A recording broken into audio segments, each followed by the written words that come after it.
You're listening to Well Met, a Hearthstone podcast brought to you by BlizzPro.com.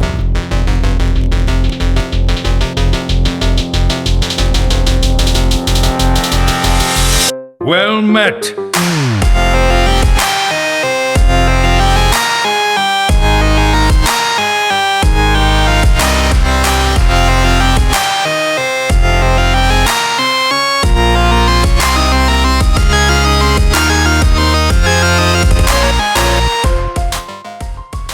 Hey everybody, welcome to a very special episode number 55 of Well Met Podcast, headquartered in Denver, Colorado. I am John Horstman, and I've got a crew with me. It's not the normal crew. It's like the crew 10,000. I am freaking excited for this show. So first, you may know her from excellent shows like The Angry Chicken and The Gamers Inn. And you also, just like me, I've learned a lot the past 2 weeks about nail maintenance from Joss's Getting Nailed. Yes, cuticle care. It is Jocelyn Moffett. Jocelyn, welcome back to the show. Thank you so much, John. It's so nice to be here. Oh, man, I freaking love it. This is the best. Next, he's been on the show before. He's a former caster for HPL. Now manager of the New Order Esports thing. Totally remembered that one. I was like, I don't need to write it down. I know it. Tannon and I are close.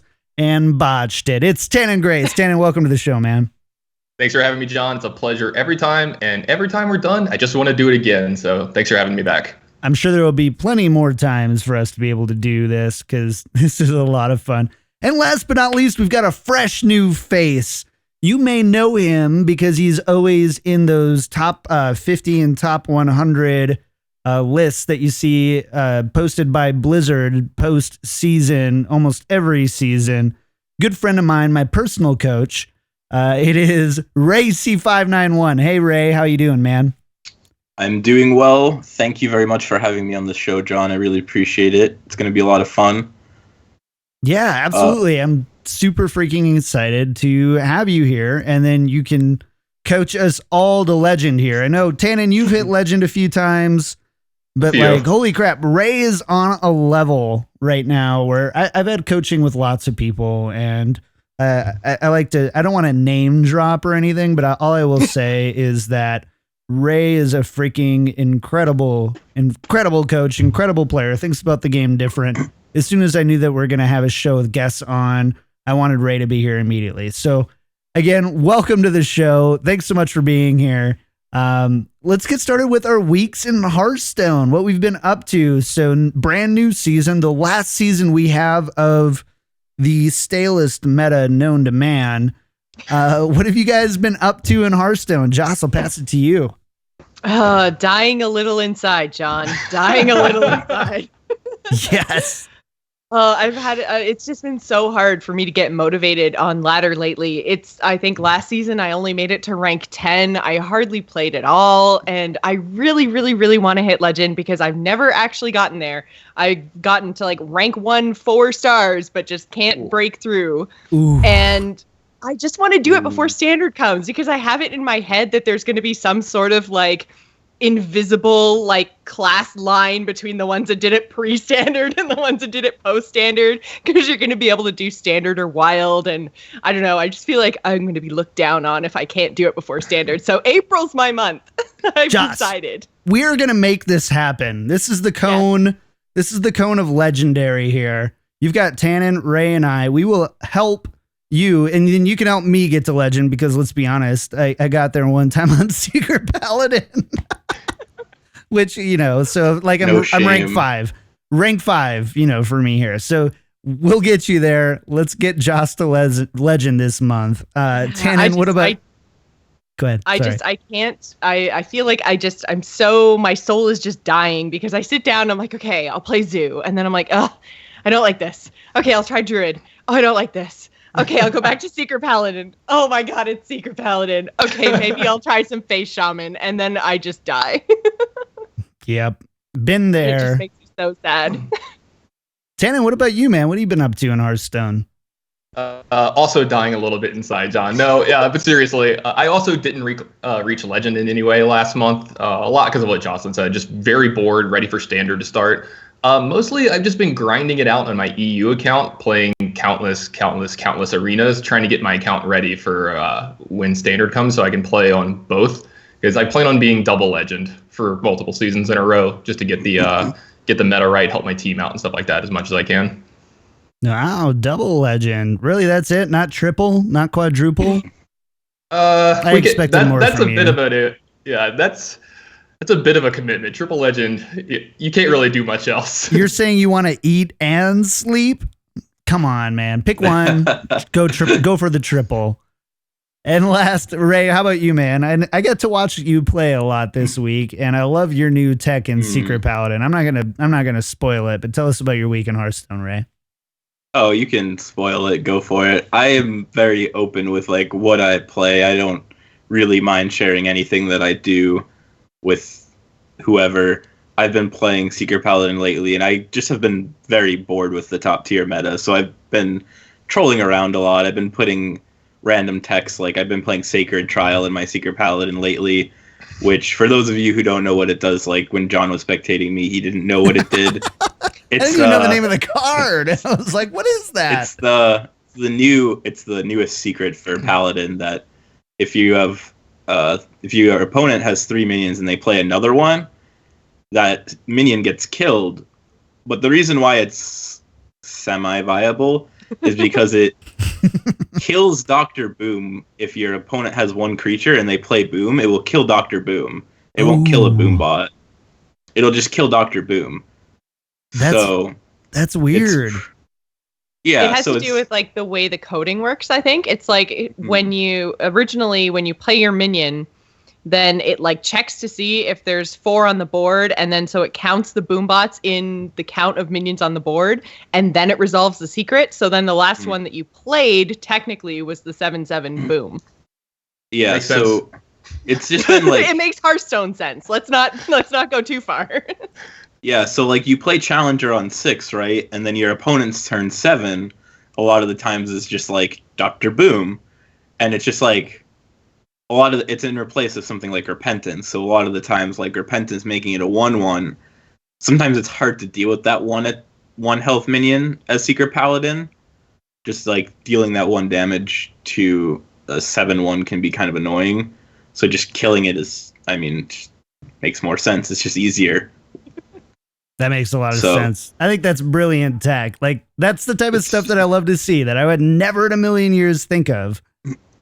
Yeah, and I've just been getting bored with the top tier, so I've just been doing kind of derpy stuff like that to keep myself entertained, playing stuff like mid-range Shaman, which, like Tannon, you said, your team member, Eversiction, he helped pioneer that deck to...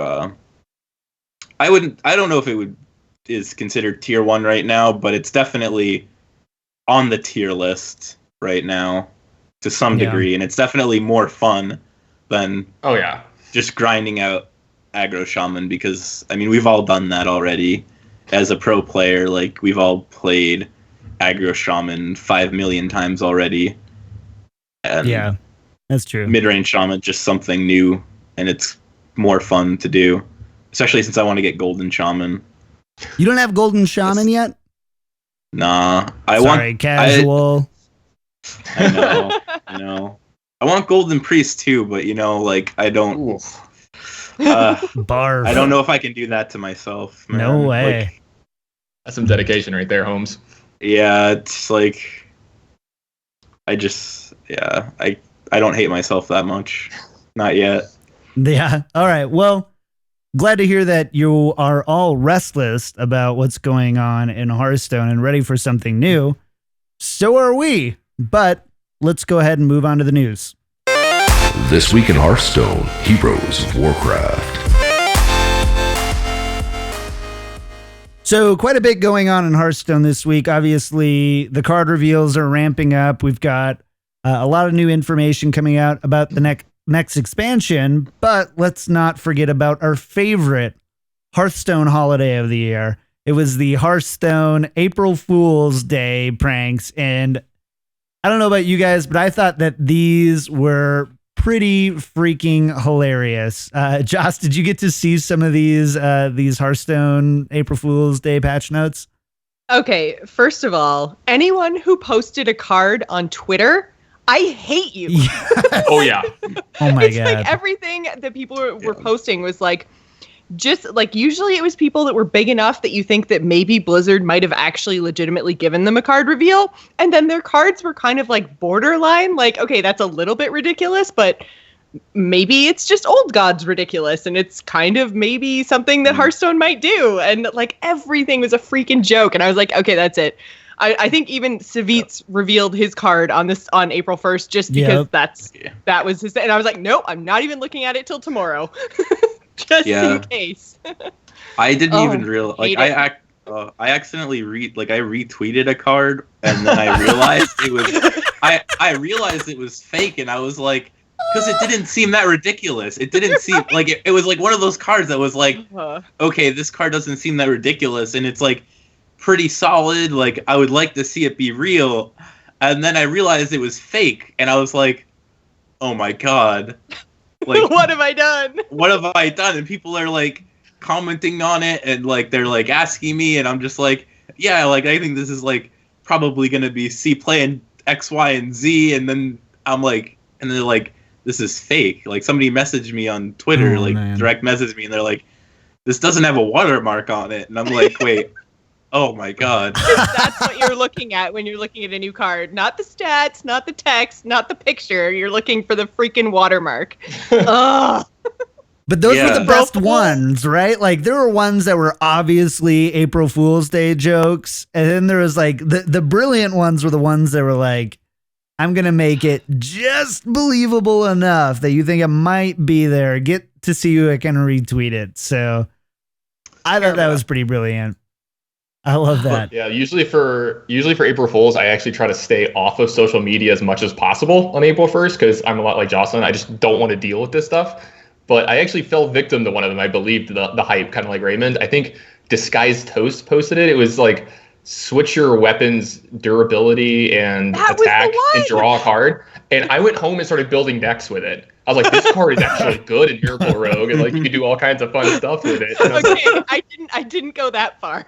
Jocelyn, I spent hours. Like I was actually, it was up on my screen for multiple hours, like looking at Miracle Rogue, and I was like, yeah, we can cut like one of this card, one of this one, and put it in there, and it's perfect.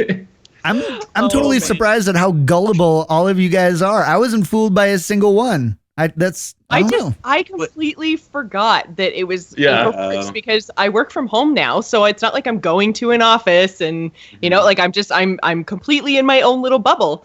And the first thing I do every morning is go and check Twitter. And so if that's the first thing that pops up on my feed, I'm going to be like, yeah, new Old Gods cards. I'm not going to be like, oh, it's April 1st. I'm lucky if I can remember the day of the week, let alone the date. Same. Same. Yep. Mm-hmm. All right, that's fair. So just running around, I've got a few of my favorites. If you guys have your favorites, feel free to chime in here. My favorite one was the first one. The Hearthstone beta is now officially over, and all accounts desiring to continue playing must pay a monthly subscription fee of $14.99. Well played. Very, very good. I'd pay it. I would too. Would you pay it and still pay for cards? So. I mean, I don't pay for cards, so I'm a free to play player. So. Oh really? I actually didn't know that about you. That surprises me. I grinded a lot. Yeah, I bet. What else were in here? Fixed a bug where playing Mysterious Challenger would not cause your opponent to rage quit. Very good. That was also Dark. What's the one about Dark Peddler? Yeah, Dark Peddler has joined a cycling team and has now been properly renamed Dark Cyclist. So some really good ones, and then the last one I'll hit, and then I'll let you guys add anything here. We are proud to introduce the new Shaman hero Thrall, available in HD for a limited time. Players wishing to obtain this new hero portrait can purchase it in the shop for a small donation of $9.99. How awful of a game would this be? How bad would it be?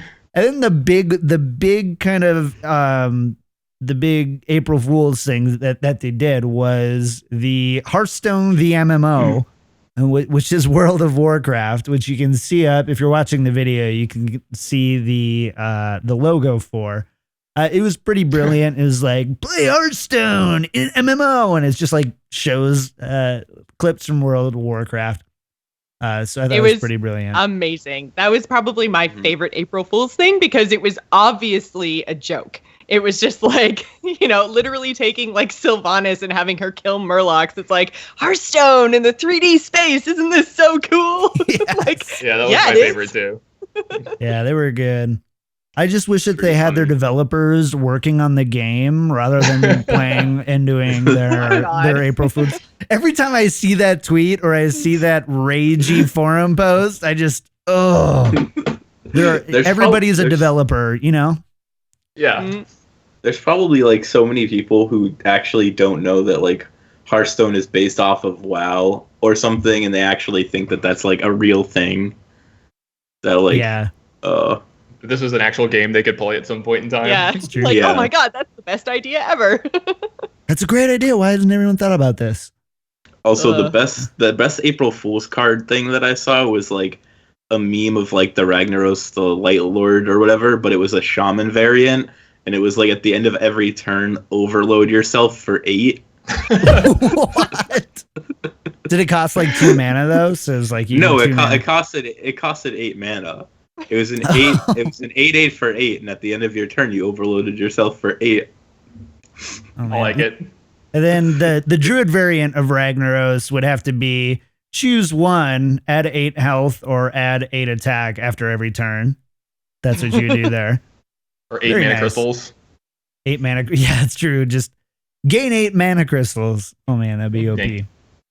So next up, what we do have too is we have a new card back, the Clutch of Yogg Saron. This is the creepiest card back that I could think I can remember. It's kind of like, I don't know. I don't know if I like it. Joss, what do you think? It's you're talking to someone who's currently playing with the Valentine's card back, so That's before that fair. it was the cupcake card back. I kind of tend to like mine a little bit sparklier and fluffier. So does So Ray. I'm That's probably- weird. Yeah, I'm What? probably not What? going to play anything with a lot of tentacles, but yeah, it's okay. It fits the expansion.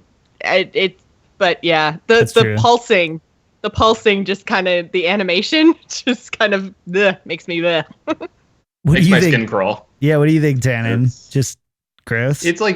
It's simultaneously kind of cute and really creepy. Like, Yeah. I don't know. It makes my skin kind of crawl, but then you're like, oh, it's like this little baby tentacle thing, Well, and But- like the water, they did such a good job on the Yeah. water animation. So you're just like, all right, this is a really well animated card back. But at the same time, like you don't usually get to see them. So I wish there was a way to like, even if your deck was like laying down, so you could just see your card back a little bit more. But yeah, I don't know. This one's a little bit, Ray, a what kind little of bit too weird for me. What?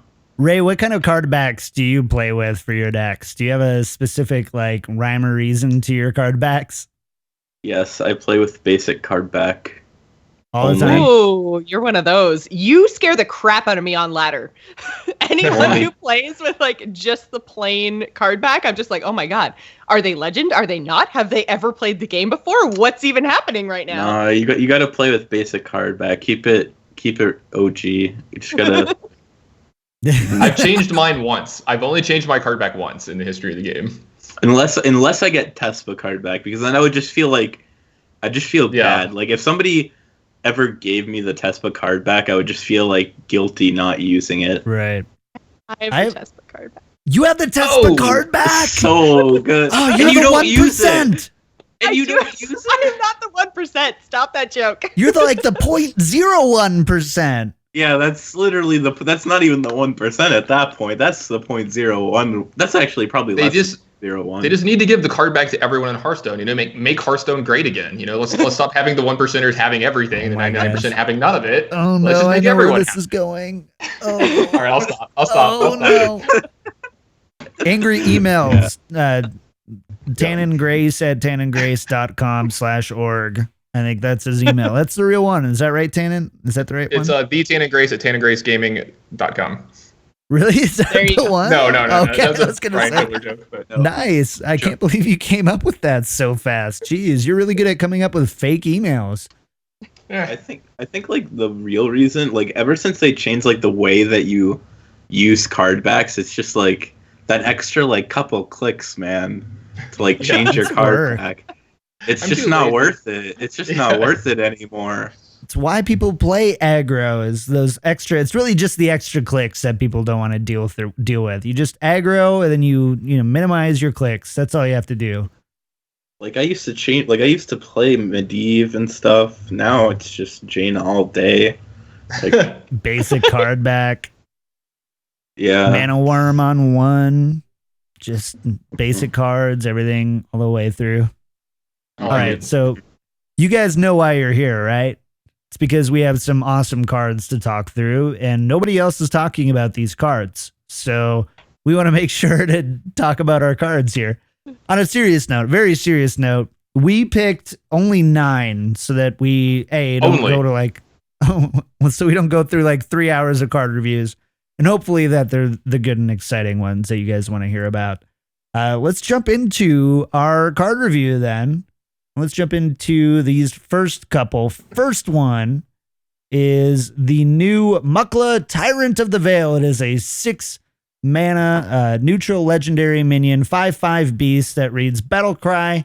Add 2 bananas to your hands. Ray, it's your first time on the show, and so I feel like it would be rude of me to not allow you to take the first stab at what you think about this card. All right, so I just want to say the 2 bananas aren't necessarily the +1/+1 bananas. Really? We don't know that. There are multiple bananas, as we saw in that one Tavern Hero. Have There they could said be. that? 'Cause I thought they I did thought that say they they were the confirmed 1/1 that they were bananas. the Mukla bananas. The Mukla bananas, yeah. Did they Because that was confirm my that? first thought. It could be so good if they were the Tavern Brawl bananas, but I'm pretty sure they're the 1/1 Mukla bananas. Are they? Oh, that's so disappointing. Right? Very. I Jocelyn, was, you're like, the real excited. legend here. You know that? I You're the was real legend. excited. I was excited. I was like, maybe I could get like the +2 banana, or like give them the -1 banana. Man, that whatever, yeah. yeah. Now I'm just kind of sad. Yeah, that's a really. It's kind of an underwhelming card for a legendary for 6 mana, but it could have synergy with if cards like Antonitis with cards like Antonitis potentially in some type of awkward control Reno mage. It's But- the deck I'm playing right now. Awkward Control Reno Mage. It's actually the name Yeah, of it. You can see. I mean, the standard format, we have no idea what it's going to be like, right? So Right. we have a lot smaller card pool. So like right now in standard or constructed, or whatever you want to call it, it's obviously not viable, but in the future we have no idea what's going to happen, and this card could find a home in some type of niche deck. That's true. So anything could happen, and obviously not every card has to be super playable, and you also have to think of Arena as well. Cards are designed for Arena, and they're designed for certain purposes. Like Yeah, not that's every very card true. is designed to be a Dr. Boom. So this card is not overwhelmingly good, and it's not overwhelmingly bad either. It's Okay. just like it's just Um, That's mediocre. a broad, sweeping statement, Ray. Yeah, sorry. No, but that's good though, right? Because I tend to get overly excited about cards and just like, yes, this is the new Sylvanas. This is the new. It's going in every deck ever. And then Kevin and JR are like, John, you're such an idiot. Just push the buttons. Damn. And so, Hearthstone did actually confirm they're just the 1/1 bananas. Okay, okay. so yeah, The realistically, dream is dead. Yep. realistically, you only have value in this card where you see synergy in cards like Flamewaker, Antonitis, Gadgetzan Auctioneer. That's the only time this card will ever get actual value, like That's fair. or see play. This card won't see play otherwise. That's really yeah. like it doesn't really hold its own. It's like a 5/5 for 6. That's honestly horrible stats. Like Yeah, that's true. Jocelyn, anything to add, you think? Tannon? Either of you guys? No? I think it's pretty good in Arena. Maybe Fringe playable in Beast Druid. And then I think that's about it. That's fair. Fringe playable and Beast Druid. All right. Let's talk about Which this next. also describes the entire deck probably as well. But That's true. Yeah. Let's talk about this next one then. This one would probably also go in Beast Druid. It's the Mark of Yasharj. It's a 2-mana common a druid spell that reads, give a minion +2/+2. If it's a beast, draw a card. Joss, you want to take a stab at this one? I'm excited about this one. I am really hoping that Beast Druid is actually going to be a thing, and I think that's really going to hinge on what they end up doing with Savage Roar, because I'm assuming Savage Roar is probably the one they're going to change. I think Force of Nature is probably safe. So I think that depending on what they decide to do with Savage Roar, this could be really viable. Beast Druid as a whole could be viable. So I think it's great. I mean, you've got your +2/+2 stats, which is awesome, and card draw is always super important, especially early game in Druid. It's really important. They've got a lot of late game card draw, but not so much early game. So I think this is going to be really important to them. I completely agree with that. I think that's a great outlook. Tannon, what would you add? That Jocelyn's a genius and knows how to identify this card correctly. No, I 100% agree with her. Druid doesn't draw cards well early in the game. And cards like this, so coming from like a Magic background, any card that buffs a minion or a creature, it's always a weird spot for me, because usually what you want to do is, give something +2/+2 so it kills one of their bigger minions. So like your 3-drop trades for their 5-drop. The problem is you just gave up 2 cards and your class doesn't do well at keeping up with card advantage, but this card replaces itself. So I think if you see this card drawing a card very often in your deck, it's more than playable. It's like borderline good. Borderline good. Really like selling it there. It's borderline okay. No, I think this card is very playable. I'm excited about it as well. I just didn't want to repeat Jocelyn too much. That's all right. Ray, are we right? Are we prevailing correctly? I mean, I'm excited for tribal synergy to become a thing. That's true. Or if they've pushed it before, like we saw, like they haven't pushed it enough. Like they had that one druid card that was a beast that had like beast synergy. What was it? They had they had a few of them. Like it became like a cobra or something. It was like a 7/7. Druid of the Fang, I think. Yeah. Like they've like a 4/4 like, that became a 7/7. Yeah, they've hinted at it. Like they want it to be a thing, right? Otherwise they won't make cards like that.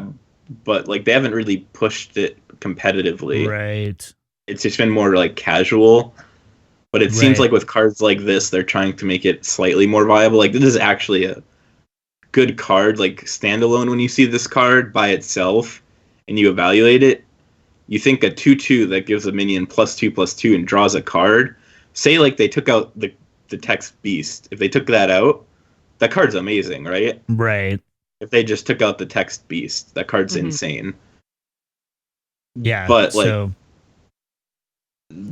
so like, if they make more good beast cards in Druid, like that could become, like in the future, it could become a pretty good thing. So it's exciting to see that they're pushing like a kind of a tribal theme in the Druid class. That also, and in the future, that it could become viable. What is it? Is it Druid? Is Druid of the Flame the one that you can choose to be a 5/2 or a 2/5? Yes. Is that 2 or 3 mana? 3. It's 3. 3. So that means on turn 4, you can have a 7/4 or 4/7.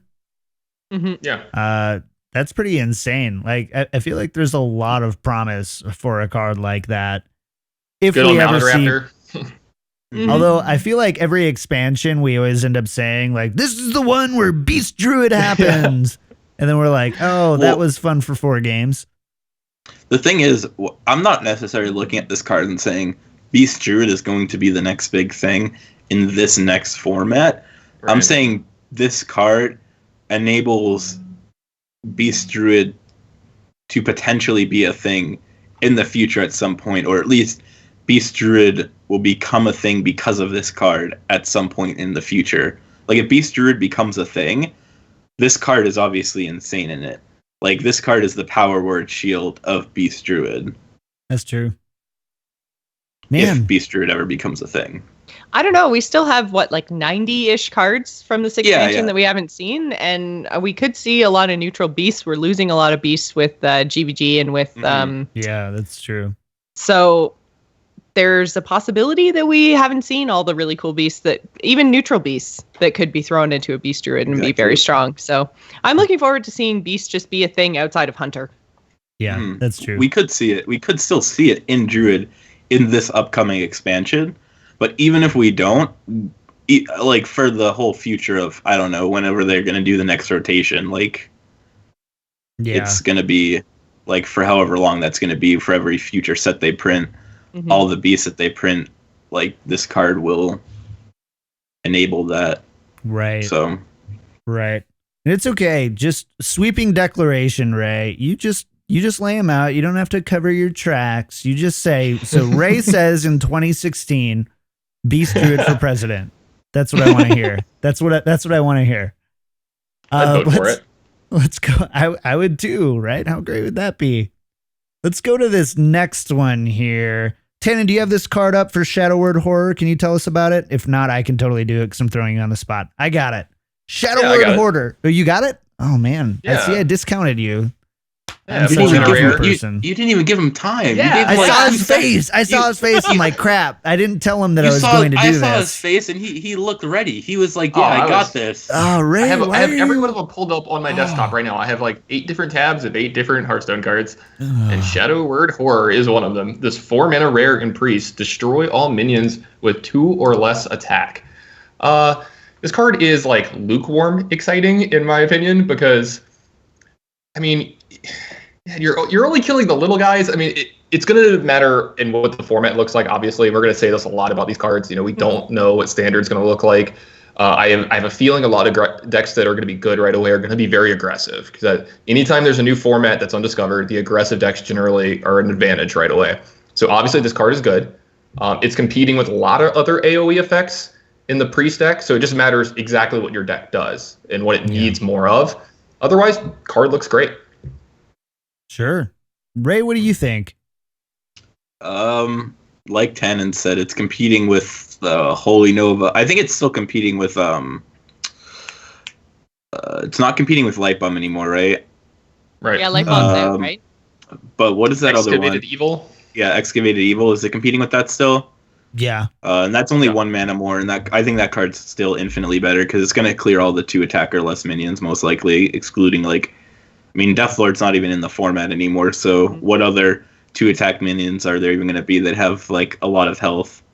I don't even know, but...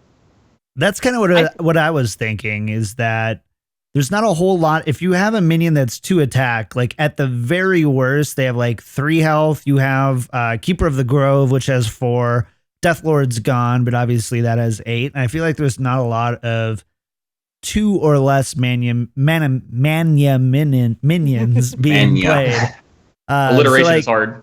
I know. And I'm just like, I don't know if saving the 1 mana is worth such a strong condition on a card. But at the same time, if like aggro stays prevalent, it could be incredibly valuable because I think only Druid really has an effective way to board clear by turn 4. This gives Priest the ability to do that. Well, I guess no, Shaman does, kind of, where they overload with Lightning Storm, right? So you hit a good point there, though. The fact that it's 4 mana, and you didn't really it's a 4 mana spell in Priest, which what is it competing with? Not much. You know what I mean? Like, what are you doing on the 4 slot anyway? So it might just naturally find a home there because of the mana cost. So that's something to think about. Well, Priest. I mean, arguably, Priest's most effective AoE is on turn 4, Akanai Circle. Well, yeah. Yeah. A 2 card, yeah. That's true. Dang it. But if you're not playing like the Akanai version, so. That's true. There could be newer forms of Priests that pop up that are, but like you said, it all depends how the meta pans out. But this is just like a solid card overall that is hard to evaluate because the meta is not determined yet. but Joss, what do you think? I'm sorry. Strong. Yeah, This is strong. honestly like the most positive like evaluation I have ever seen of this card. Everyone else I've seen has just been like, it's total crap. That's true. Pretty much. Yeah, pretty much just because there's the whole Akanai circle, which clears the 4 health minions, like you mentioned. Usually stuff with two attack has, 2 or 3 health. And so looking at it, I think waiting one more turn for a Holy Nova is probably better because you get the heal effect on your own stuff as well. But I don't know. It seems like, and you've got for 2 or less attack, if you just have your Shadow Word Pains, which are 1 less mana, they kill something with like 3 health. So I feel like I would be really, really, really like this card is OP if it killed everything with 3 or less attack.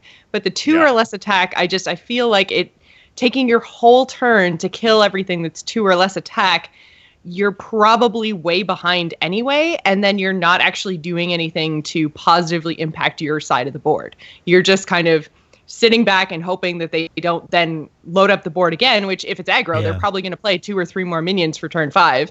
So I don't know. I would prefer something a little bit more proactive than just a 4-mana spell that may or may not kill everything. Because a lot of the stuff that even like that has charge, you're looking at like your arcane golems. That's 4 attack. Well, it won't kill that.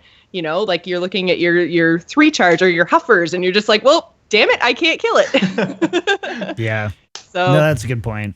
I think that's a really I don't know. good point. Doesn't kill Huffer, confirmed bad. There exactly. it goes.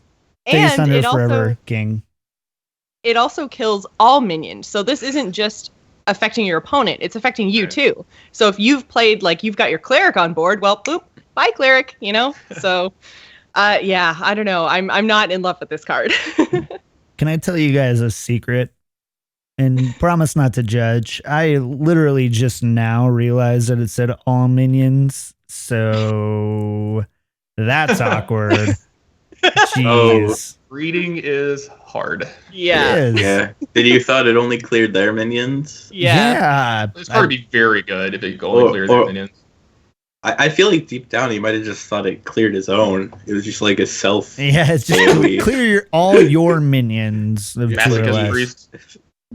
Gosh. All right. Well, Joss, I trust that you have this next one open. Tell us about this awesome new legendary card. Okay, so this one kind of reminds me a lot of Varian, so I'm not really sure how I feel about this card. Sure. But this is Yashiraj Rage Unbound. And so at the end of your turn, it's a 10-10 for 10. And at the end of your turn, you pull a minion from your deck into the battlefield. So it could be really cool if you fill your deck with very powerful creatures that have like negative battle cries. So I can see like this with like Deathwing. I'm all over this. Nice. I like it. Could be the good. dream. The dream. Exactly. Only put in those two cards, those 2 minions. Yep. Everything else spells, and then Yashiraj and Deathwing. That's all you need. Yep. I am really hoping, because I'm going to go like full Warcraft lore nerd on you right now, but since Yashiraj actually created all the Shah and Pandaria, I'm actually really looking forward to potentially having like a whole bunch of really powerful like Shah of Anger, Shah of Pride, like really big beefy Shah minions to go with this legendary. I never thought of it. A Shah tribe. Why have we not had that yet in Hearthstone? You're the first person I've heard that say that.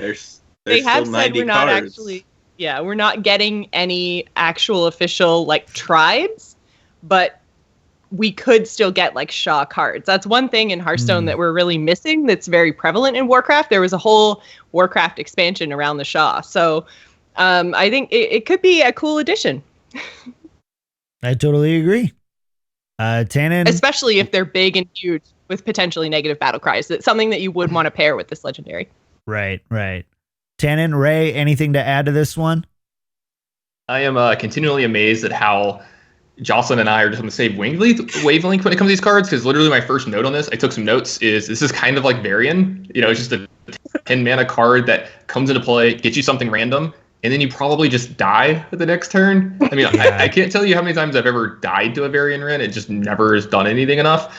I'm not excited about this card, but I'm very willing to be wrong. That's fair. That's fair, Ray. Yeah. I mean, I was really excited for Varian when it came out, and I feel like a lot of people were, and I actually feel like it was played in Control Warrior a lot right when it first came out, and then it just like died really fast once people realized that is exactly what happened. Like, you just either hit like Belcher, like you just hit the nuts, or you just died. Or do you just like hit the nuts and then you realize that you were 3 cards deeper into Fatigue in the Mirror, and you were just like, oops. The worst is when you just like you play it and you just get like Shield Maiden, some random card that doesn't. You're like, draw an axe, some weapon that doesn't do anything. You're like, well, yeah, I just put a 7/7 in play, and they're like, all right, 3 mana kill it, my BGH kill you. Like, so this card is like, I mean, I'm assuming BGH is getting nerfed, so this card is like a slightly better variant in the sense that in like Control Mirrors, it's not going to fatigue you as horrible, like as badly as Varian does, and it'll like maybe put like a threat in play, but it's very underwhelming. Like you said, I'm not as excited for it, but again, like you said, I'm willing to be wrong on it. Like, there could be new cards that it could combo with that could be pretty insane. Like, there could be some crazy like Astral setups. You could exactly. Yeah. You could like Astral Communion into this. I mean, is that rotating out? I have no idea. That I'm not sure of. No, I don't. That was so. TGT, right? Yeah. Yes. Yeah. Lucky guess. Ha. Yeah. All right. Got it. All right. Yeah. It's a big beefy dude. Or you could Ancestral's Call it, I guess, too. I mean, you could cheat it into play on turn 3 or 4. Yeah. Yeah. You never know, but yeah, that's it's true. It's optimistic. I think it. Yeah, I think it's just gonna be really dependent on what else they show us, and especially probably the nerfs, I would say, to BGH. If they make it do something like only target giants, which was the original purpose for having BGH in the game, was just so that your 8/8 giants didn't get out of control. So if they change it to actually say kill a target giant, then all of your big beefy Yasharj minions are going to be really, really good. If BGH is still in its current form, then anything with big, huge minions is going to be kind of shit. Sorry. Oh, I'll bleep it out. I will bleep it out. I just have to remember. Is there a swear jar? Does she have to like? You have to sub to the channel now. Okay. You have to actually sub to the channel now. That's so funny. I love that. I'm sorry, Josh. I have to put in the number and everything. Oh man, I gotta put in the note. I haven't had to use the swear. I used to have a swear notepad for Kevin because he always dropped a bomb. Little did I know. I don't know. I really actually wanted to cuss or swear really badly on the show about 10 or 20 minutes ago, and Raymond was talking about how all of his stuff is basic. I wanted to call him a certain phrase about, some more alliteration there. And I was like, it's probably too much to. Yeah, exactly. And Jocelyn just goes ahead and just drops a bomb on us. Man, unbelievable. I expected that from Tannon, even from Ray. But Jocelyn, I'm just kidding. That was I was going to say, John, clearly you don't actually watch my stream. Yeah. I played with Jocelyn for the first time for Drinking and Swearing with Pat Crane and the Convert to Raid people. And holy cow, I think Jocelyn and I have like the same vocabulary when we're drinking and swearing because it was just nonstop. It was really funny. Card reviews. We got card reviews, and I think Ray is up for the next one. The Ancient Harbinger. Take it away, Ray. All right, Ancient Harbinger. Is it Arbinger or Arbinger? Arbinger. Anyways, either way, 6 mana, 4/6 at the start of your turn. Put a 10-cost minion from your deck into your hand. So that is where these big 10 mana. I just said mania. I literally the same thing. Thanks, John. I literally I hear John doing it, and now I'm doing it. Can you guys believe I host a podcast? Because I swear, if I do this during casting, if I say that during casting, I'm coming after you. No, it's gonna happen. You're gonna say, Oh yeah. and there he is. He just spent 4 mana on the shred. Oh my god, John, I'm going. John, And great. it's gonna happen. Okay, anyways, so this card is the reason why they're printing so many 10 mana bombs, and well, or at least this is one of the reasons why. I'm assuming they're gonna start printing other cards that'll probably have more synergy with 10 mana or 10 cost minions, and they'll probably print other cards that are going to do things like put a 10 mana card from your hand onto the battlefield, because these cards like Yasharg or whatever, they're not battle cries. It's at the end of your turn. So say they have this card, right? This is 6 mana.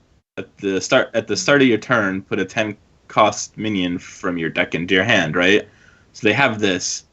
You put your Sharg from your deck into your hand, then you have another card that will say, like, at the end of your turn, put a card from your hand that costs 10 mana into play, and then like the Yasharg will trigger, and then that will put, like, they're probably gonna have cards like that all chain together, and it'll have some like chain reaction. That's what I'm assuming it's a conveyor right. belt. Yeah. That's what I'm assuming that they're going for here. I'm assuming these cards, like Yasharg, they're not standalone cards. Like, I'm assuming that they aren't made to be Right. Yeah, no, like, that's a good thought. Good point. especially like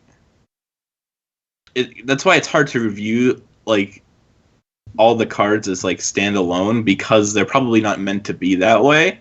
Right. Or at least the cards like Yashard. Like the spells, sure, those are easier because like the pre-spell from before, that, I mean, that's not going to combo with anything else. That's like an AoE spell. Like that's meant for what it's meant for.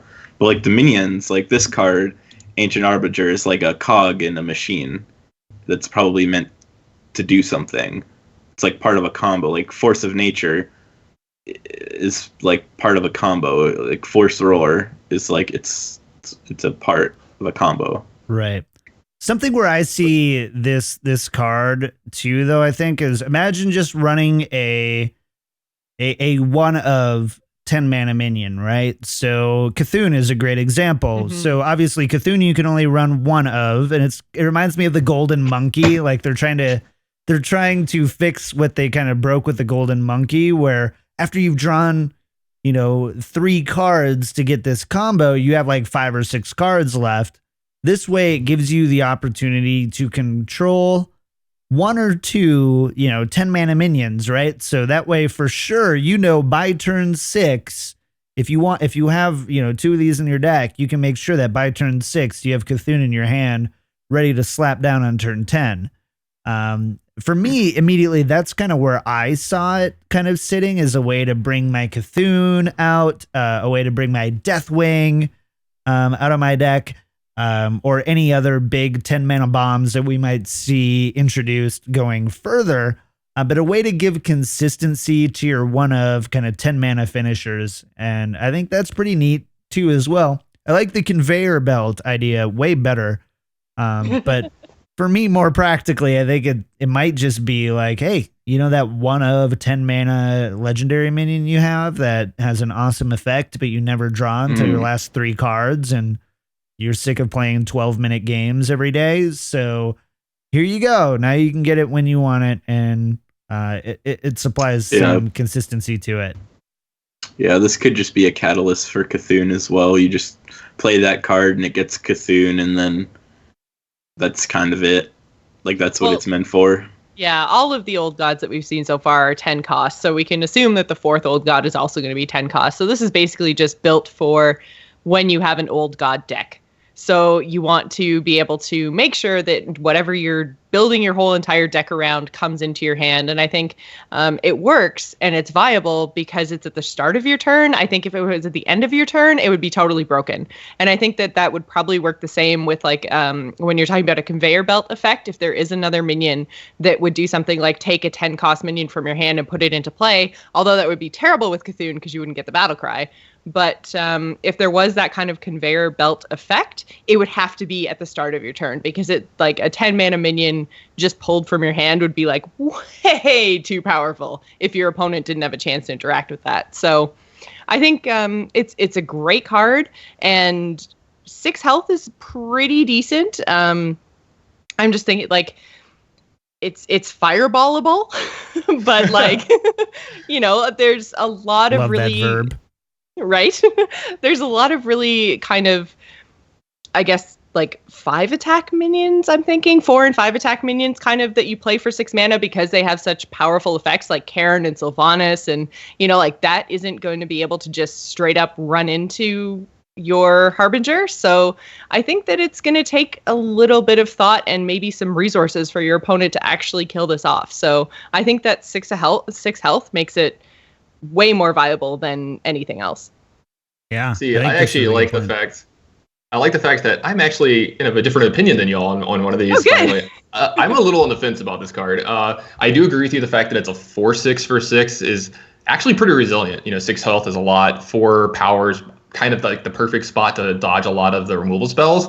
But I have one giant problem with this card, John and guys. You have to play 10 drops in your deck when you're playing this card. And that's not something I want to do or like to do in Hearthstone, because let's be honest, the aggressive decks are just good. Like they're always good, and they're the most popular deck. So if you guys want to run this 6 mana guy that's a 4/6 that might draw you a 10 drop that you don't have 10 mana to spend on, that's fine. Play it all day long. I'll continue to attack your face for 2, 4, 6, and then use my hero power to kill you. So I for one welcome people playing this card, because it just plays into the aggressive decks that are going to be very good at the start of the season.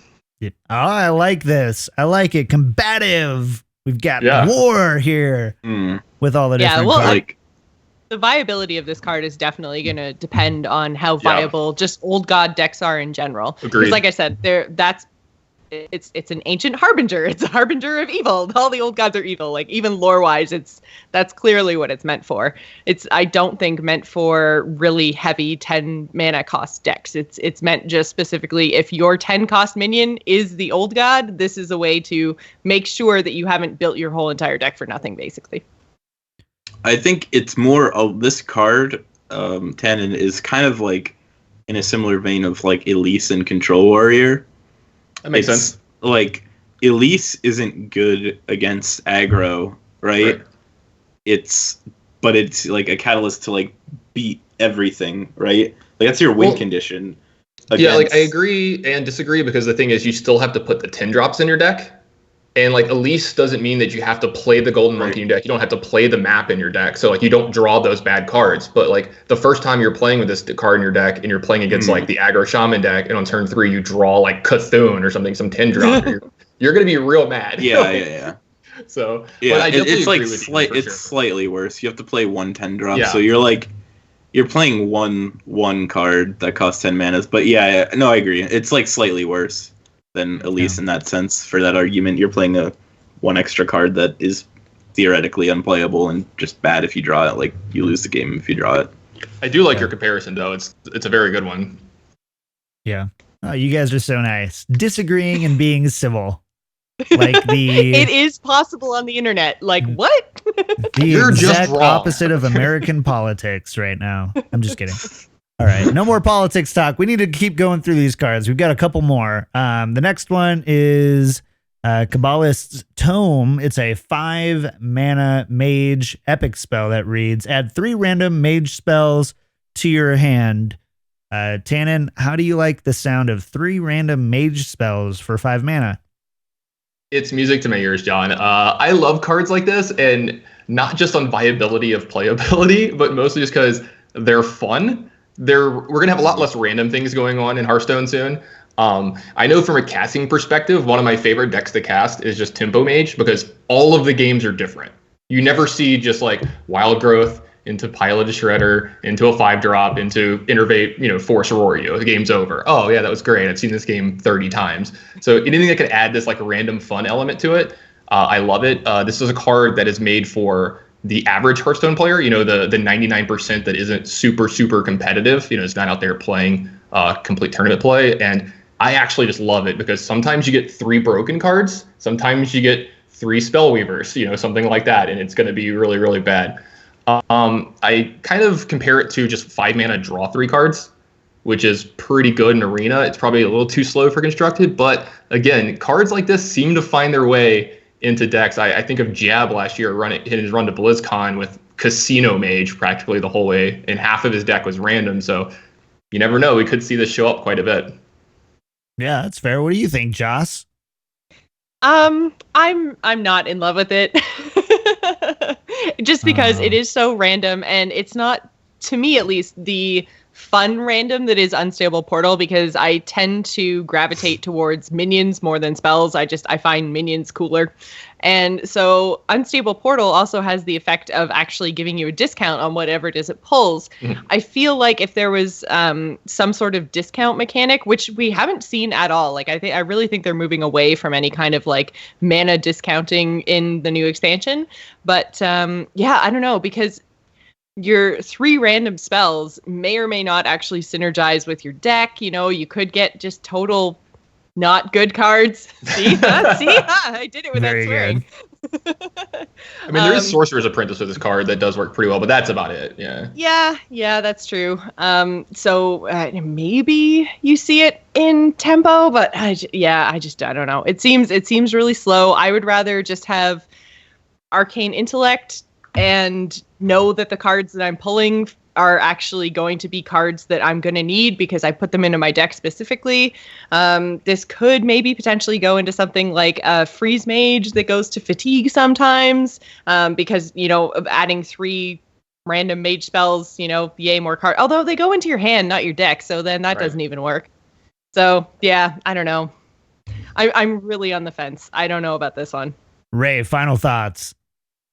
I tend to try not to criticize like that much when I review cards, because you never know. But do it. I'm going. I feel like I have to rename this card Casualist Tomb. Oh, I love it. Because that's what I feel like it's going to become. It's going to be the show title. The Casualist Tomb. Oh, it's brilliant. All right, I like that. The Casualist's Tomb. That's the new show title. There we go. This will, there's a chance this will see competitive play in some Reno Mage, but this will not see play in Tempo Mage. This will not see play in Freeze Mage. This could see play in some type of janky control mage, but it's like a fun casual my card. Kind of deck. That just sounds like my kind of deck. Let's go. Yeah, it's a fun casual card. That's what it is. Yeah, and it's good. It's fun in Arena. It's a fun card. Oh, yeah, that's true. Well, we've got a few cards to talk about. I want to go through them quickly, so we're gonna do lightning rounds on these next few cards. Deal. I guess. Yeah. All right. No deal. First, No deal. Tannon, come on, be a team player. All right. So the first one is the Vilefin Inquisitor. It's a 1 mana epic paladin minion Murloc. 1 attack, 3 health that reads Battle Cry. Your hero power becomes summon a 1/1 Murloc. Murloc Paladin is back, and this is freaking awesome. No.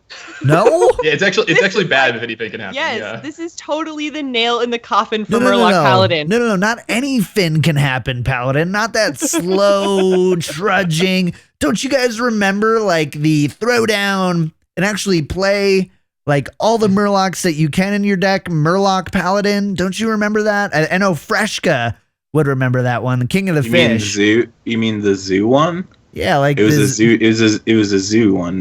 It wasn't Paladin. It was zoo. No, different. There was a Murloc Paladin. Oh, there was a Murloc one. Yeah, I remember the Murloc Warlock, but I don't remember.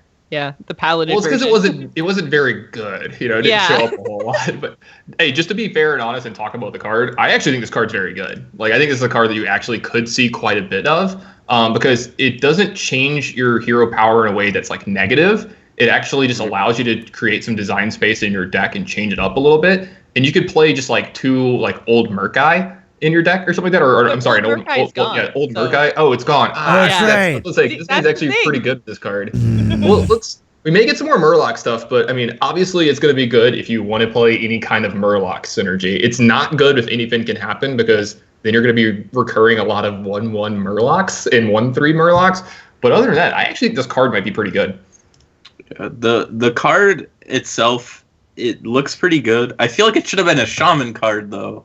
Oh Like, yeah, That would have been way OP. Like way with OP. everything can happen, man. Like everything or everything is awesome or whatever it Everything is. is awesome. Everything is. I feel like the potential was, but I feel like it's still a very strong card, or at least it has the potential to be very strong. I don't know yet. I haven't explored all the possibilities.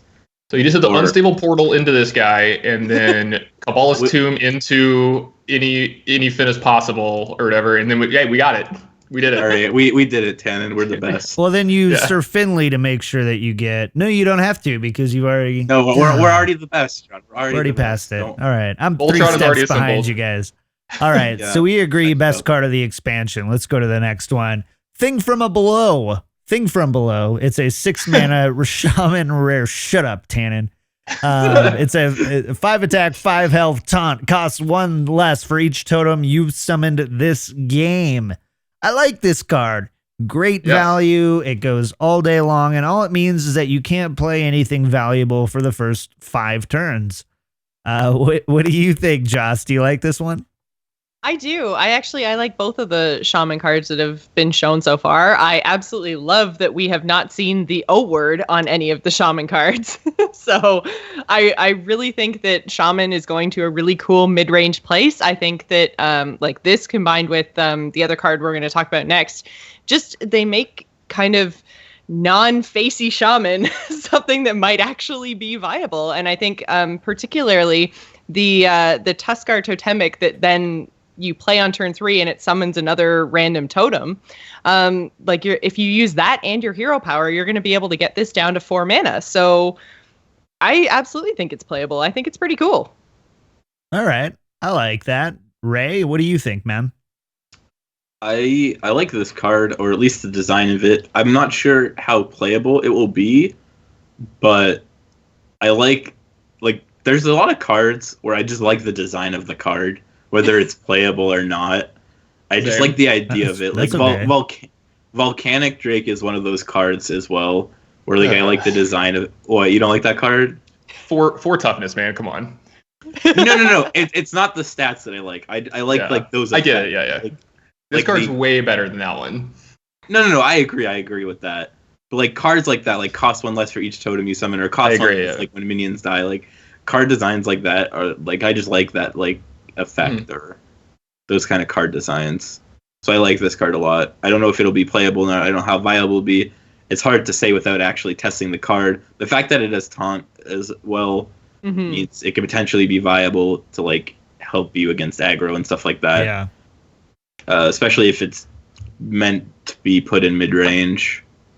Yeah. Could be good against Zoo and stuff like that. Either way, definitely Yeah. liking the card. Awesome. For sure. Tannon, final thoughts. The romance is back between me and Jocelyn. Completely agree, especially with the next card. I, for one, welcome our new Shaman Overlords in Standard. Right? Yes. I think this okay. card's great. By the way, I think it's confirmed. It happens whether it's in your deck or in your hand. So Yep. it actually gets the discount while it's in your deck too. Right. Oh, I see what you mean. Yeah. Well, because it says what you've summoned this game, right? Yeah. So Yeah. Yeah, that's totally doesn't true. say anything about having to be in your hand. Yeah. Totally. All right, we got to go to the last one. And Tannon, since you're so excited about it, I'll let you tell us about it. This might be the best card they've previewed so far. It's a 4 mana minion. It's a 4/5. Its battle cry is transform a friendly minion into a random one that costs 1 more. As I said earlier, love random effects, but the fact that you get to like heal a minion of your own and then upgrade it. Plus, it's a 4/5 for 4. Like Yeti is good. Like Chillwind Yeti is good. Every version of that card has always been great, and this has a great ability. I can't find anything wrong with this card except for it's just Chillwind Yeti when you don't have another minion, which is that's still great. Right. Okay, I can get on board with that. I'm with that. Ray, what do you think? I'm on the same board as Tannon. This is the bromance. definitely, I like it. Yeah. I mean, this is like, I think pretty much everybody has been on the same boat. Like, everybody who I've talked to at least has thought that this is by far like just the best card that they've revealed so far. Me personally, this is the best one, and then the second one is like personally the rogue one they've revealed, but we don't have to talk about that. The Master of Evolutions, like you said, it basically you can make a trade, heal your creature, especially if you're playing like a mid-range deck. Like, say you have, Sure. I don't know, let's use an example of Zombie Chow or something.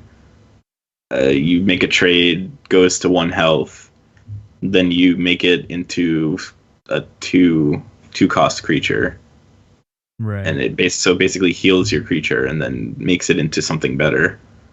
That's like insane, and then you get a Yeti on top of it. Is it? That's like, I feel like with the way that it's statted, it feels like a trap for me. So you guys who know the game really well are like, "Oh yeah, this is great," and I'm like, "Cool." I go ahead and I change it into a minion that just bombs something like I do a like a 1 mana into a 2, and it ends up being like something that it'll be like a Low Walker Cho. Yeah, or something that just comes back and basically it's just like a shredder. Again, give me its Doomsayer or something like John, that. Yeah. let's look at it this way. Most of the time, statistically, it will be pretty irrelevant. Like a 4 for a 4/5 is pretty solid, right? Like a Yeti is good. And you're not going to get a Doomsayer, right? Like most of the time, statistically, you're not going to get a Doomsayer or sheep or like an Azulu or anything. You've seen me play, Ray. You know I always get Doomsayer from that shredder. No, you don't. No, you don't. But like, you're not going to get something that's going to drastically affect your board state. You're probably going to get a 2/2 or something pretty vanilla, which is fine. A 4/5 that basically heals your dude or changes it into something that's like just okay is fine. That's like a pretty good card, right? Right. Okay. Okay. But then sometimes you can just get a drastically better card. You I'm get stepping off the Millhouse, ledge. Okay. Okay. We've talked him back. Or you can have later in the game, right? You could have your bigger cards, right? Say you have your fire elementals. You've done your 6 damage, right? Yep. Done your 6 damage. Then you transform that into the 7-drop. Or now you have like some even bigger card, right? You get the big battle cry. Then you turn into something even bigger. Like, the card is just good. Question. Especially with battle cries. Question. So I have Yashiraj on board, and I play this minion. What minion costs 11? Dude, Well, see, that's the you don't use it on this. So what happens? For Blizzard to find out. What game happens? explodes. Sure, yeah, the game explodes. I'm pretty sure that Blizzard has said nothing happens. Like, it just won't transform it. If there is no minion of that cost, it just won't do anything. Okay. So you would keep your minion. Yeah. Your Okay. computer explodes. All right. Only yours. Any last thoughts about this card? Are we ready to go into our last segment and get out of here? Ready? I think we're ready. Let's jump into the next one. So we talked a little bit about last week how we really wanted to talk about we've got a brand new season. It's the last season to push before standard hits to legendary. And so we really wanted to talk about what we had Tannon and Ray on the show, and then Jocelyn and I, who are making the relentless push to legend every month, trying to get there. Want to get a little bit into the mindset of these legendary players and what it takes to be a legendary player, and specifically for Ray. So Ray, how many top 500 finishes have you how many top 100 finishes have you had in Hearthstone so far? So far, I've only had 5, but I've only been playing competitively since this like season or whatever. Like since they've since winter prelims has started. So it hasn't actually been that long. I don't even know how many months it's been, but it's been I've gotten it almost every single month that I've been playing competitively, except for like this past month, which I kind of haven't been playing as much. for 'Cause you've other been reasons. coaching me. Yeah, I know. Because I've been taking out your time with coaching. I get it. Yeah, but most months that I dedicate to Hearthstone, to trying to get top 100, I'll be able to do it if I can sit down and just concentrate on the game. That's and fair. concentrate on actually being able to play at the highest level. Yeah. Because I believe that there is a difference between actually sitting there and playing the game to the best of your ability and then actually just sitting there and just playing the game to just play the game. That's fair. That's totally. I struggle with both. Like I play a lot on my phone and my iPad, so I get enough time to play, and sometimes it's not the most intentional time. So, Ray, obviously, in case you did not know, I think we have a lot of really talented listeners who have hit legend multiple times. Some top 50, some top 20 legend, but most of us are not legendary players. So, as a legendary player, and Tannon, I'd love for you to chime in on this one too. As someone who's hit legend multiple times, has played competitive in other type of games, what kind of mindset are you in when you're playing these games? Like, do you have like a prep thing that you do, like tap your desk 3 times, salt over the left shoulder? To get there, or is it just like honestly due to just play a lot and it's just how my brain works? I think the last statement you just said is probably pretty correct of most people who play competitive games or like have ever been pro in something. It's kind of how your brain works. But there's something I definitely want to say, especially to like you, Jocelyn, and you, John, when it comes to this. And I think y'all don't get it said to you enough. And you are good enough to be legend in Hearthstone. You are. That sounds made up. That is 100% true. Anybody you need to hear it. Yeah. Anybody is actually anybody who dedicates the time to do it. This is actually goes for literally anything, anything you want to do. Because I've played Magic. I've been the best in the world at Pokemon. I've been at high levels of Magic. I've been at the highest level of multiple games, and if you dedicate the amount of time, you can get anywhere you want to be, excluding like obviously like winning a world championship. Like I've come close to winning like worlds in Pokemon. So like obviously like if you want to like win, that takes like some amount of luck, like actually winning the world championships or something. But like getting to legend, you guys, anybody can do it if you put in the time and you put in the effort and you like learn how to do it. You can definitely do it, and anybody can. Not just you two, anybody. So I'm not a special snowflake, is what you're telling me. I'm not a special snowflake. No, John, you're definitely you're definitely a very special snowflake. All right, okay, I feel better again. Okay, so we can do it. So Jocelyn and I can do it. But you said something that you said is like you have to be able to, put in the time, put in the effort, which I've heard a billion trillion times. But then something you said that I'm going to pick on you for a little bit you have to just kind of like do the thing. And what does that mean? Do the thing. So I'm putting in time. I'm putting in effort. Last season, Ray, you saw me. I played over 600 games. No way. Over 600 games. Wow. I played a lot of freaking games. I played a lot of Hearthstone, okay? I go to bed and all I see is like aggro shaman coming at my face. That's like every time I close my eyes, I just have those. What's it called? It's not called residual imaging. What's it called? Where like you close your eyes and it might be residual images. Anyways, I think that is actually it. Yeah. I think that's it. Lucky guess. What can I say? It's called PTSD. Yeah. No, it is not. No, it is not. From aggro shaman, you do get that. Yeah, from shaman. Yeah, I can see that. Oh man, greetings. I'm like, oh crap, another shaman. We can't do it. So, what advice besides time, besides effort, what advice can you give somebody who's like, I want to make it, I can invest the time, I can invest the effort, I believe in myself, so I don't need to hear the whole believe in yourself, you can do it.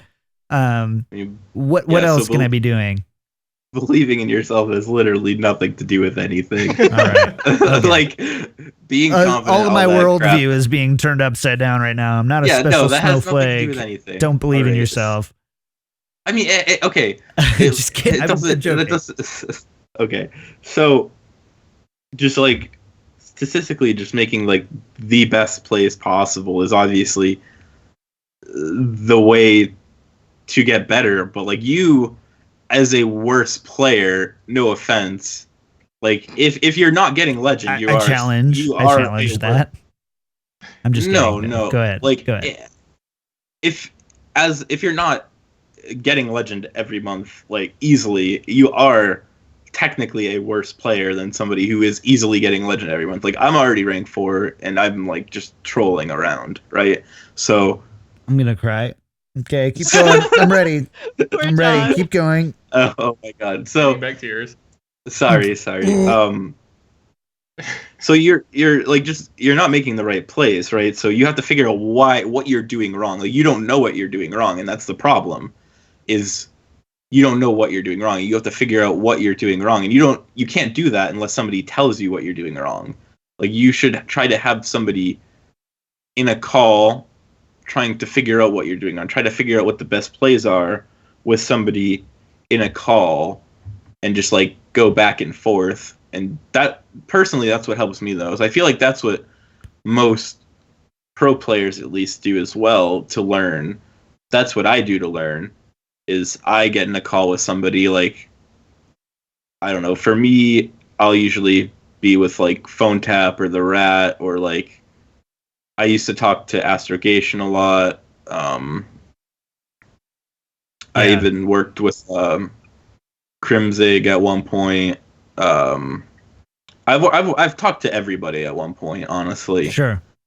Like, so having a support system, basically. Yeah, just having. Obviously, when you're in tournaments, you're playing by yourself. But like leading up to that, like when you're just learning, playing on ladder and stuff, just like when you're learning the game, just being like in a call, just like figuring out what the best plays are and stuff like that really helps a lot. So I kind of have like a question about that, or something that gets thrown around a lot in our chat room when we do our show, is just like the idea of getting coached when you're on ladder and how you guys actually feel about that. Like in terms of, because a lot of people are just like, well, if someone's telling you the plays to make on ladder, that's kind of cheaty. But if you're just playing, like if John and I were to sit down and challenge each other and just like try to figure out what's a better play or where we're going wrong. Well, you would get your butt kicked, but that's not the point. Yeah. It's true. The point is just like the idea of like having somebody coach you, whether it's through spectator mode or, you know, on a call or whatever, just having that coaching happen when you're on ladder. Like how do you guys and how does the pro scene kind of respond to that, I guess, criticism that it's kind of cheaty? I mean, that's how you get better. So like, that's valid. That's a good point. I mean, that's not the only way you get better. Like you can also go at it like another route of the quote unquote harder route is you can go and look, okay, I made this play this one time, didn't work out as well. I did it another way another time in this similar scenario, or like the exact same scenario, worked out better this time. But it's a lot harder to do it that way because first of all, you'd have to have the exact same scenario come up another time. You have to be tracking it like through like Tracobot or something. And like you have to go through and like look at the turns and like see that your hand is similar. Like you have to go through like the stats. I don't know. It's a lot harder to do it that way. Like playing on your own. Like if I'm playing like seriously, I'll go through and like think through my head like every option that they can have. Like there's a difference between when I'm playing to actually try to win and when I'm just playing to just play the game, just to play on ladder. Like when I'm just playing, I can still have like a decent win rate, but like when I'm playing to win, my win rate will probably be like 75% or something like that. Just because like I'm thinking about literally everything. Yeah. No, you're right though. I've watched you. So Ray and I are friends. I watch Ray play Hearthstone, and I've watched him play when he's trying and when he's not. When he's not trying, his turns take like 6 seconds, and then when he's trying, he's just like boom, in the zone. So I can really appreciate what you're saying is, being able to kind of slow down. And you've caught me a few times where I'll start and I'll explain my plays and what I'm doing and what I'm thinking.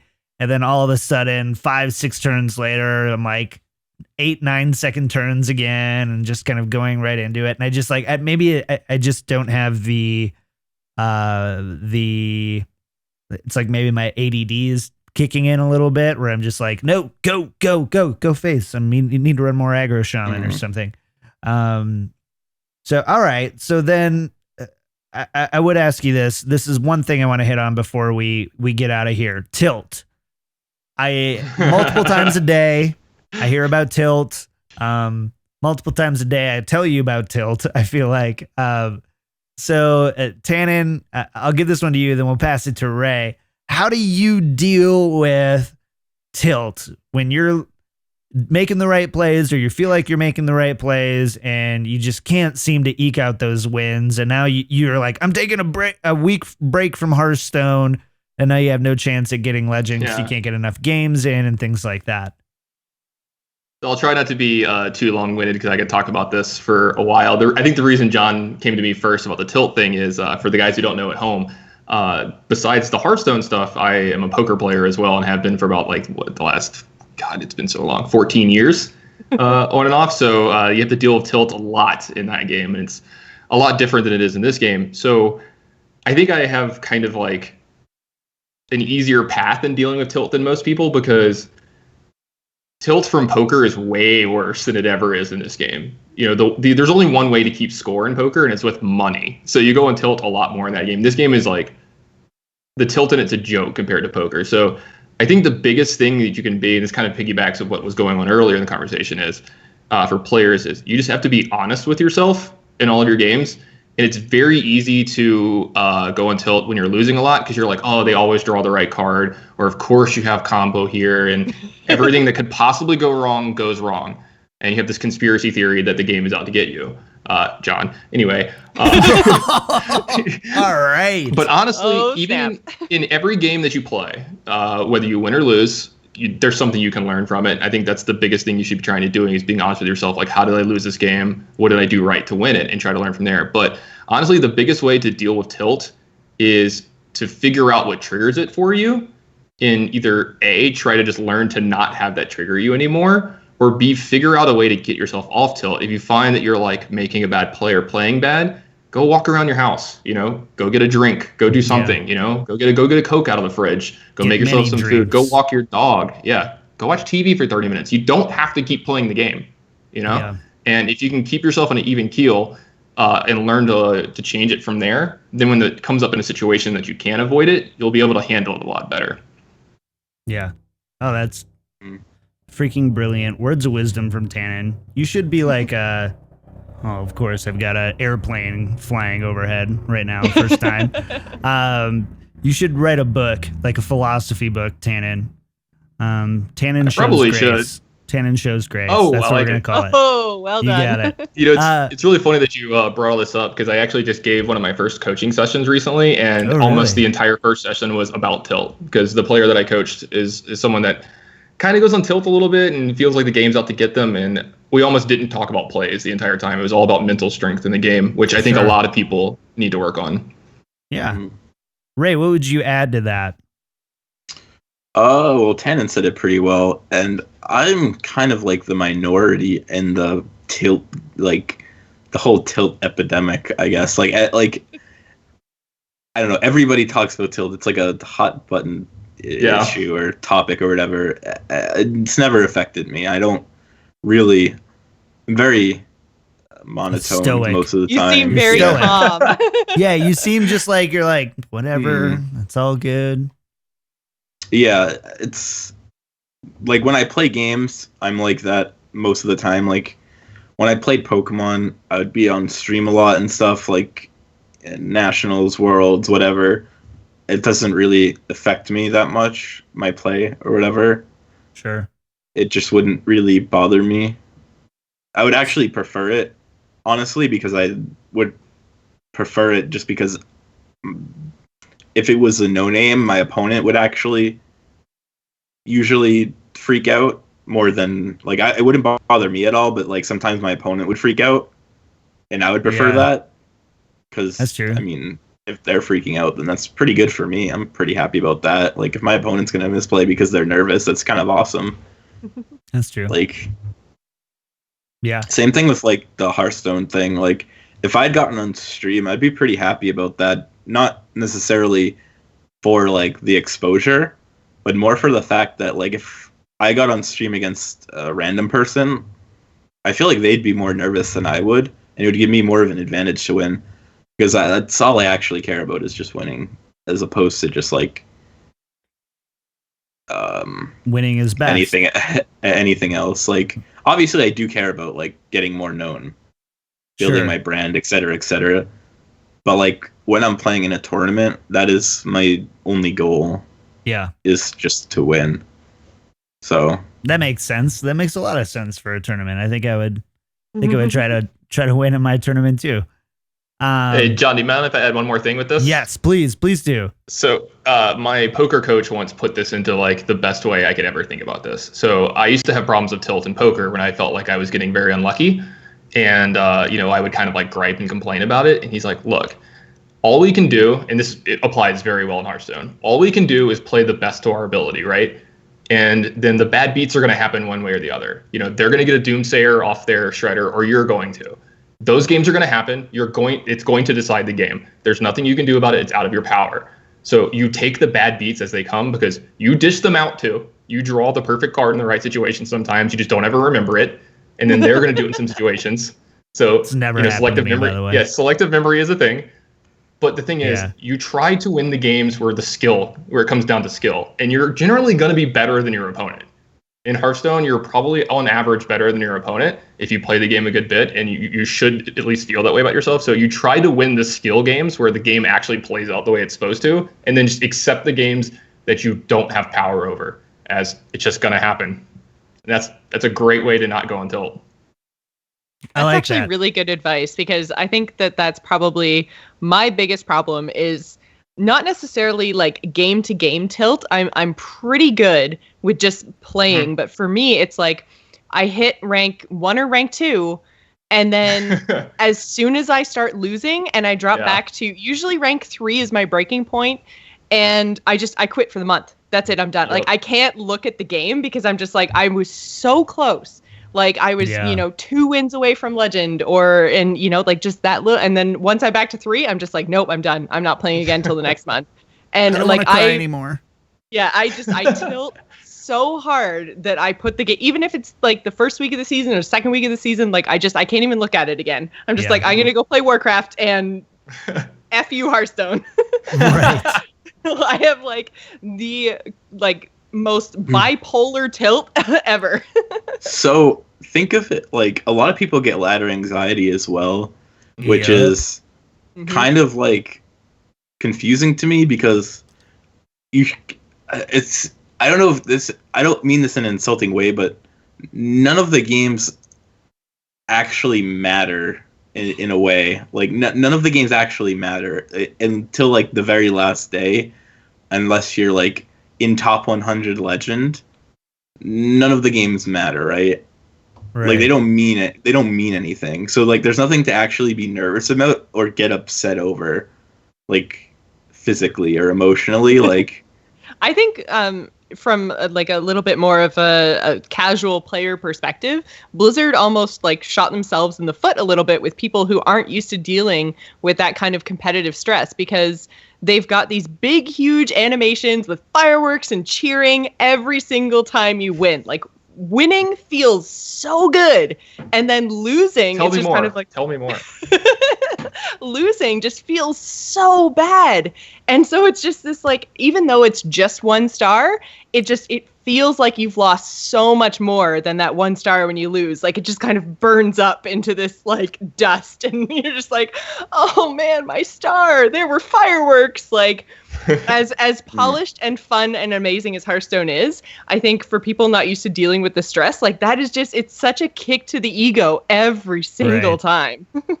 Well, and even you saw me last week, Ray. So, I mean, or last month where I was just like, I feel like I'm playing good and I'm not understanding it. And then Stoic Ray was just like, oh, you just didn't play good. It was just kind of like, that was really all that it took. It was just like, you just didn't play good. So now I'm a failure, which, then I cry and then I start drinking on stream and then Tannon comes in and hangs out and then, it's just a giant massacre of my my self-esteem. Emotions. Yeah. I'm sorry. Watch, by the way, that was really fun to watch. Yeah, that was a lot of fun. But honestly, and I say this very seriously, the best coach I've had in Hearthstone is Ray by far. He's taught me more in our sessions than like I can really think of that I've maybe learned in like 6 months of playing Hearthstone, or like unraveled in like 4 hours of coaching. And I was like, oh, this is just way more efficient with my time. So I do thank you, sir, and a huge congratulations and good luck this year doing all of your amazing Hearthstone tournament stuff. But I do think that we need to get out of here. There it is. Found the button. Let's get out of here. Thank you guys so much for hanging out for the show. We went a little bit long. I knew we would, though, because in the pre-show, we were just a bunch of jabberjaws having a good time talking. So thank you guys so much for hanging out for episode number 55. You can listen to us live at 7 p.m. Pacific Standard Time on Sundays at twitch.tv/BlizzPro. I do want to thank our friends of the show, Shawn G, Martin Z, and Albert T.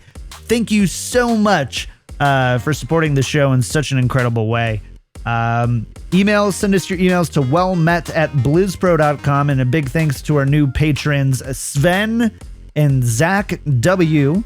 And we also have iTunes review. First one from Romania, by the way. First Romanian iTunes review, right? Vladimir B. That's a perfect name for someone from Romania. Yeah. I love that. And then from the USA, J Hints 89 and Heincha, I think so. I don't know. It's like half Heinz ketchup and half sriracha. Heincha. Yeah, but that's about it. Let's do shout outs for the week. Jocelyn, I'll let you go first. Pimp your stuff. All right, you can follow me over on Twitter and Twitch. I am at Joce Plays. That's JOCE Plays. I'm usually streaming on Tuesday, Wednesday, Thursday, Friday. So I'm doing all kinds of cool stuff over there on Twitch. Did you say your Patreon? I didn't say my Patreon, but say that's your Patreon, because I'm a patron. Joce Plays as well. You are a patron. Thank you so much. And it's my favorite thing that I'm a patron of. Completely shamelessly, it's my favorite thing that I'm a patron of. Tannon, what about you? Shout outs, things you want to pump up? Yeah, you guys can follow me at the Tannon Grace on Twitter. And also, you may have heard that I'm the manager of New Order. We have an open series that we do, and our next event is on the 16th. We'll be streaming the top 8 on the 17th, and I've got a little bit of a surprise co-caster. This is the first official announcement of it. I'm going to be joined by none other than the world champion himself, Firebat. Oh, shoot, I thought it was me.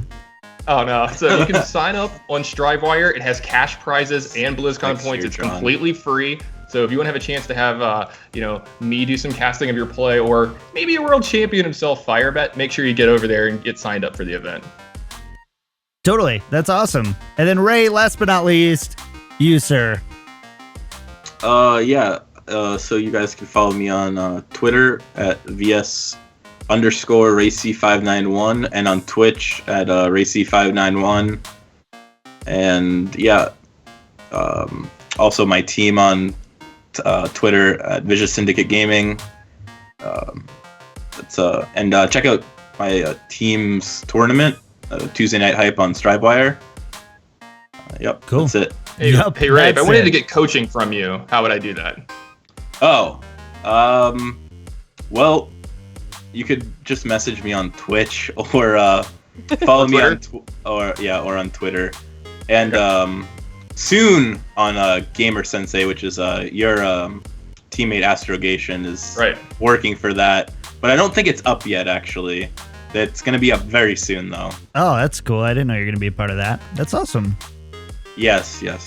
But cool. Soon TM. Soon TM.